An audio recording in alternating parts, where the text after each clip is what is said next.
ॐ श्री गणेशाय नमः। ॐ नमो भगवते वासुदेवाय नमः। ॐ श्रीमातृपितृचरणकमलेभ्यो नमः। ॐ श्री गुरुचरणकमलेभ्यो नमः। जैसा कि मैंने आप लोगों को प्रथम अध्याय श्रवण करा चुका हूँ, आज मैं पुनः उपस्थित हूँ लेकर के दूसरे दिन की कथा, यानी कि दूसरा अध्याय आज मैं आप लोगों को श्रवण कराऊंगा। और दूसरे अध्याय में मैं आप लोगों को बताऊंगा किसकी कथा आती है। दूसरे अध्याय में आती है निर्धन ब्राह्मण तथा काष्ठ क्रेता की कथा। आज मैं आप लोगों को निर्धन ब्राह्मण तथा काष्ठ क्रेता की कथा में के विषय में बताऊंगा, जिसे ही आप लोग बड़े ही भक्ति भाव से सुने और समझे। तो आइए सर्वप्रथम हम श्री नारायण हरि का ध्यान करते हैं, उसके पश्चात कथा प्रारंभ करते हैं।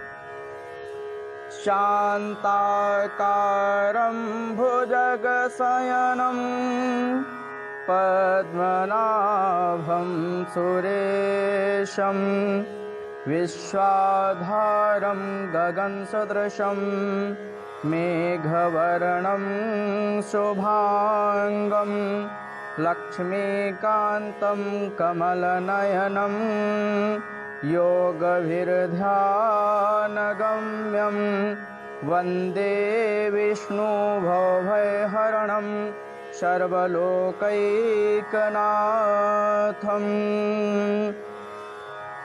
अखण्डमण्डलाकारं व्याप्तं येन चराचरं तत्पदं दर्शितं येन तस्मै श्री गुरुवे नमः। जय जय श्री राधारमण, जय जय नवल किशोर, जय माँ गोपी चित चोर प्रभु, जय जय माखन चोर।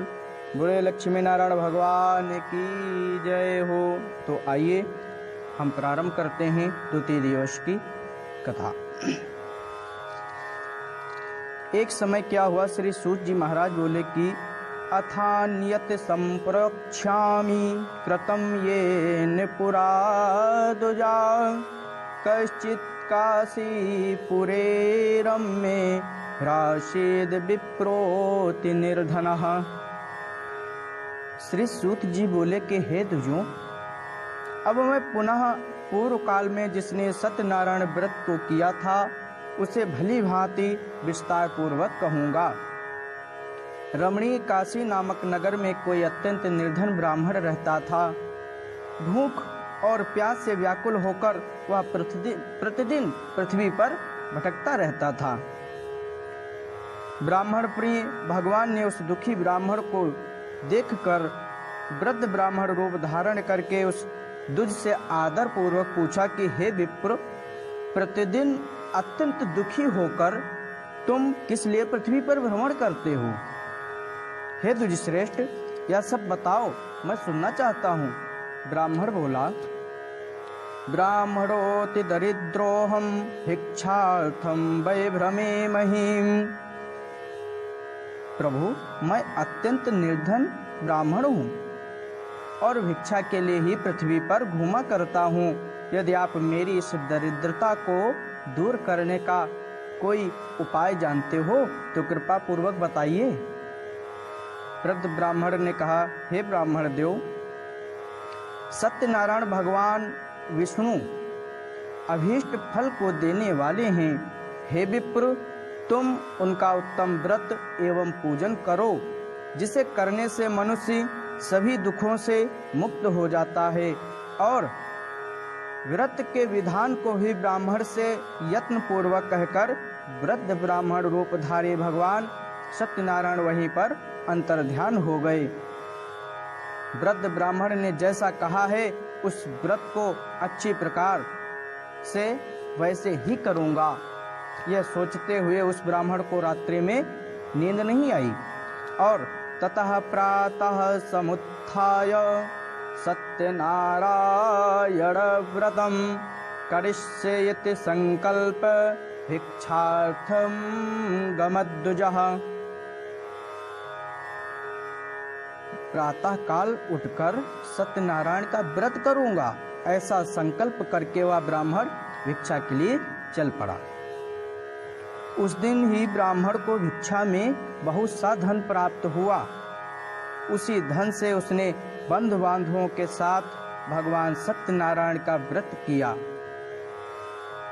इस व्रत के प्रभाव से वह श्रेष्ठ ब्राह्मण सभी दुखों से मुक्त होकर समस्त संपत्तियों से संपन्न हो गया और उस दिन से लेकर के प्रत्येक महीने उसने यह व्रत किया।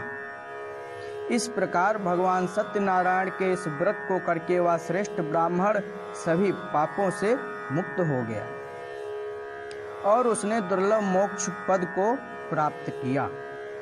हे विप्र, पृथ्वी पर जब भी कोई मनुष्य श्री सत्यनारायण का व्रत करेगा, उसी समय उसके समस्त दुख नष्ट हो जाएंगे।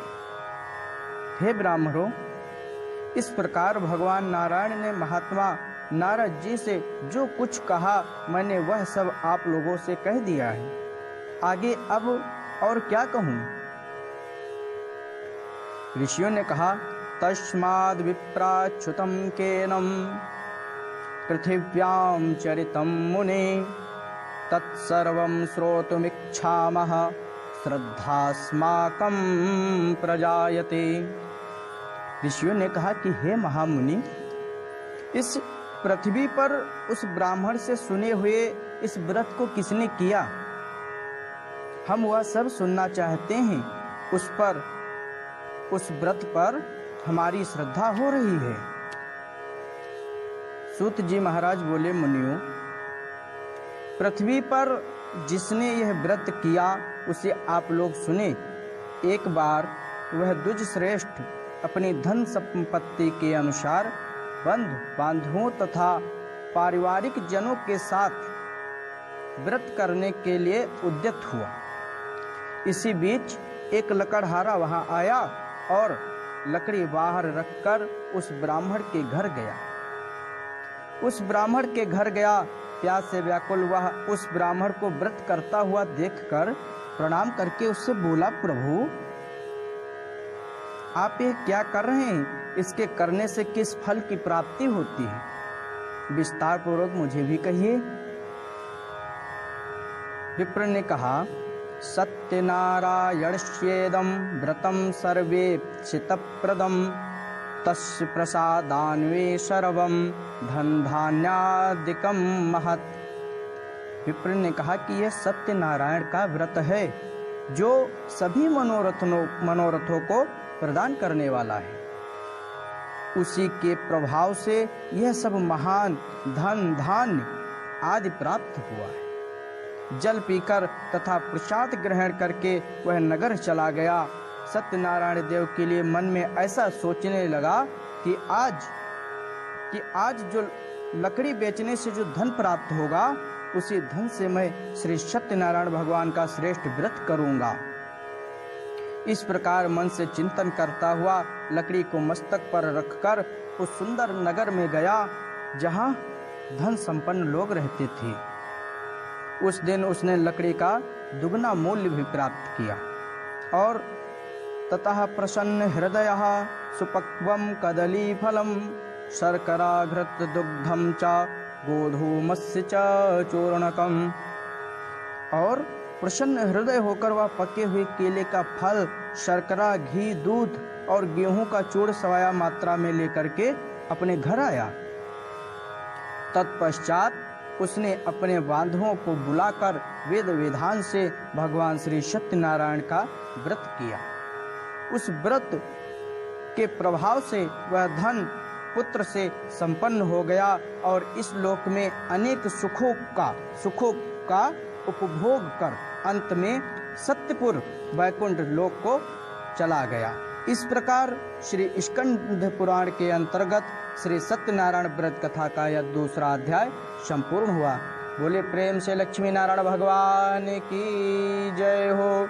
जय जय श्री राधे, जय जय श्री राधे। जय जय श्री राधे श्याम।